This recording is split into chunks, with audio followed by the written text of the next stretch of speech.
demonstrates that many of our challenges, many of our problems are self-inflicted. I knew what the right rule was. I knew what the right thing to do was, but I chose to ignore it.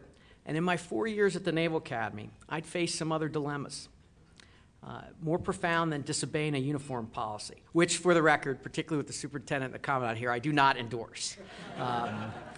But I would fall short again. And my failings were largely small, gray versus black or white, but there's some that I'd still never tell a soul about. And in every case, I knew what the right answer was.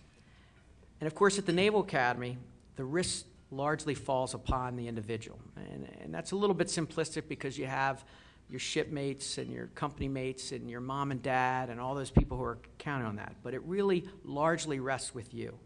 But all that changes when you hit the fleet. In this world where some of our young graduates fight tonight, a world where Stockdale and Lawrence soared above the sky, the stakes are higher. And the consequences of your actions, your failings, have far greater impact than just on you. And that little voice needs to be strong enough to trump some of the most powerful voices in the human experience. Peer pressure, misplaced loyalty, and the very human desire to be liked rather than respected. And I guarantee you, for the mids out there, guarantee you that in your first year of leading troops, you will be forced to make a choice between the hard right and the easy wrong. It may not be that dramatic. It may be as simple as making the hard call that you may need to work on a Saturday morning with your team rather than merely let hope be a strategy on Monday morning. Okay? Not good for tests and not good in the fleet. You may be the person more seriously who has to tell the CO or a department head that one of your sailors or perhaps one of your best friends in the wardroom has a problem. Potentially, it's a complicated world out there. Potentially a problem with alcoholism or suicide. Or maybe they're just not measuring up. And by not being able to carry out their duties, they're endangering a watch section or they're endangering the ship. You're going to have that courage. And more seriously, it may mean, as it did for me, reconciling and preparing myself to launch weapons downrange in Iraq, or having to decide to render aid to a ship in Somalia, even as intel reports were coming in on the radio that that was exactly the ruse that terrorists were going to use to try to draw ships in. And you're going to have to work those out. And for a few, like Admiral Lawrence and Admiral Stockdale, graver tests await. But for all of us, I believe acting ethically means really never forgetting that little voice. And as you listen to that little voice, there's one person you're going to have to hold to higher standards than anyone else, and that's you. And that comes down to being your best in all things at all times. And I know I'm taking an expansive view here of ethics, but really, when it comes to your profession, the people that you're caring for, your service, your nation, I believe that doing your best is a moral imperative. Because quite simply, when you all graduate, and I'm talking to the mids here, you must meet what I believe is the gold standard in our business, and that is to be the officer who will make the parents of the men and women you lead proud. And this isn't easy. I know we ask a lot. We ask you to lead sailors and Marines, older and more experienced than you, with grace and skill. And right away you're accountable. Accountable for the mission, for your people, for millions of dollars of equipment, and to the oath that you have taken to defend our nation. All at 22 or 23 years old. You know, talk about pressure. It's even more pressure than giving the speech. And the good news is that for over 230 years it's worked out. So you're going to do great out there, but you have to give it your best. So rather than wait until graduation, really after graduation like I did, I ask you to make that commitment to excellence right now. Because when I finally did make this, when it finally clicked into me that I just didn't want to phone it in, my life, my sailors' lives, and the Navy were better for it. And what was once kind of a burden became a joy. And I promise you, there are some great people and great things out there. I can't wait for you to get out there. There's some heavy lifting to be done for sure, but you are going to love it. And frankly, I'll tell you, no offense to the superintendent and the commandant, it's a lot more fun than the Naval Academy, okay?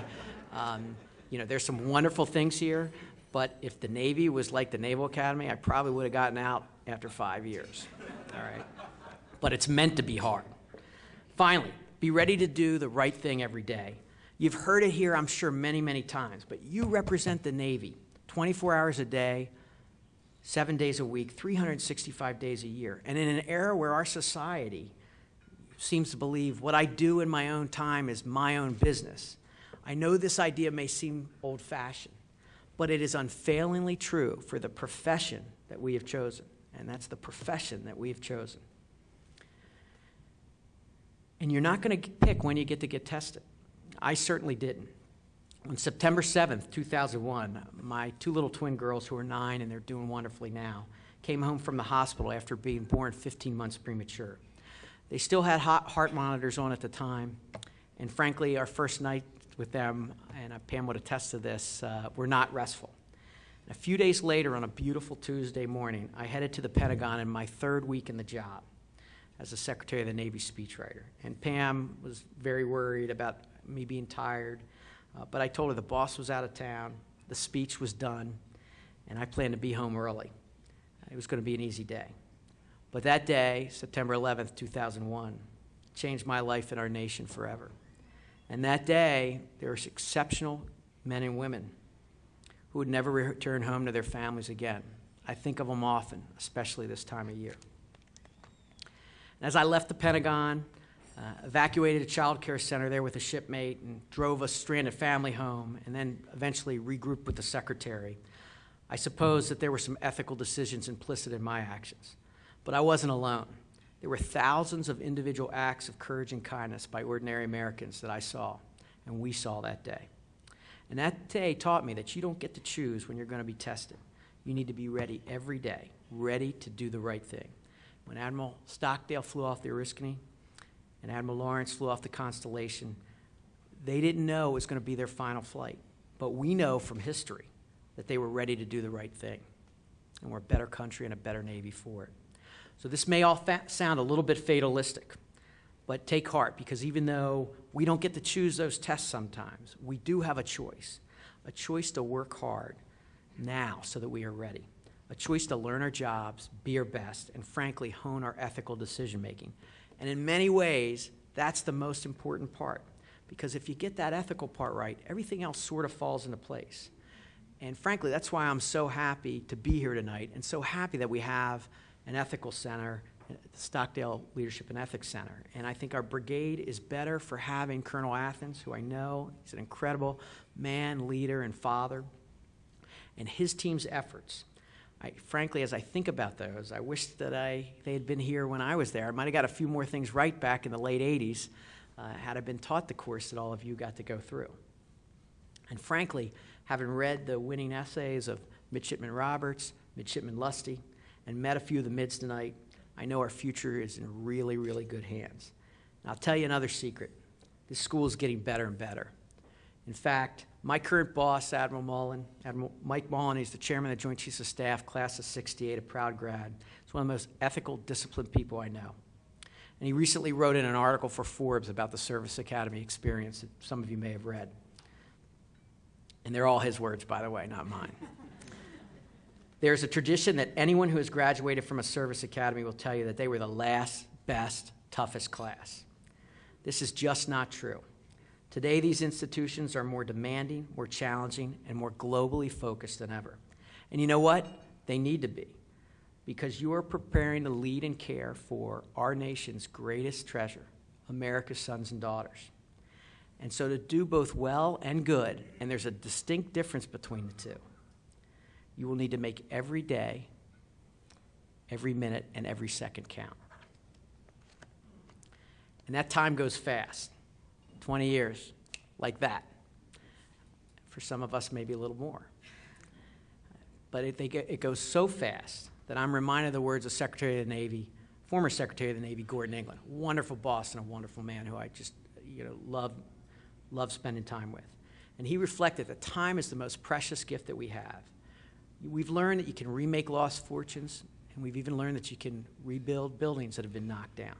But once you've spent time, it's gone forever. And against the backdrop of eternity, the time each of us have on this earth is really ever so slight.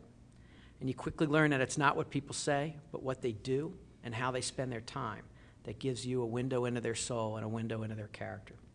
When I look around here tonight and I see men and women who have chosen to spend their time teaching, serving our Navy, taking care of their families, truly living lives of purpose and consequence, I thank you for sharing some of that precious gift time with me as we remember two great men and the ethical commitment we must make to each other, our sailors, our Marines, and our nation.